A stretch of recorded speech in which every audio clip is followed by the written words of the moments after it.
మూసీ ప్రాజెక్టుపై కాంగ్రెస్ సర్కార్ కుట్ర చేస్తోందని మాజీ మంత్రి కేటీఆర్ ఆరోపించారు. 16,000 కోట్లతో పూర్తయ్యే మూసీ ప్రాజెక్టుకు 1,50,000 కోట్లు ఎలా అవుతుందంటూ ప్రశ్నించారు.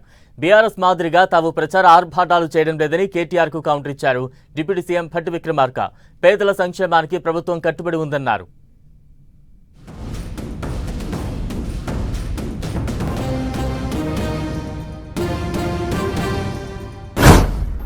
ప్రభుత్వమే చెప్తున్నది డిపిఆర్ లేదు అని ఎండి గారు చెప్తారు, డిపిఆర్ ఉందని మంత్రి గారు చెప్తున్నారు. ఉంటే టేబుల్ చేయమనండి. నెంబర్ 1. నెంబర్ 2, 50 మీటర్ల బఫర్ జోన్ జీవో మీరు ఇచ్చారన్నారు. 5 కిలోమీటర్ల అవతల ఉండే హనుమాన్ నగర్కి మొన్న నోటీసులు ఇచ్చారు. మరి ఏ ఆలోచన చేస్తున్నారో మాకు తెలియదు. మంత్రి గారు సమాధానంలో 1450 స్ట్రక్చర్స్ అంటారు. అక్కడ చూస్తే 10,000 స్ట్రక్చర్స్ అని గెజెట్ ఇచ్చింది గవర్నమెంటే. కుడి చేయి ఏం చేస్తుందో ఎడమ చేయికి తెలియదు. డిప్యూటీ సీఎం గారు పేదల మీద చాలా ప్రేమ ఒలకబోశారు. మాకు అర్థమైంది ఏమంటే ప్రభుత్వం దగ్గర పైసలు లేవు, ప్రణాళిక లేవు. ఏడీబీ లోన్ ఇవ్వలేదు, ప్రణాళిక లేదు. కేవలం 1,50,000 కోట్ల దోపిడీకి మేము వ్యతిరేకం తప్ప మూసీకి వ్యతిరేకం కాదు.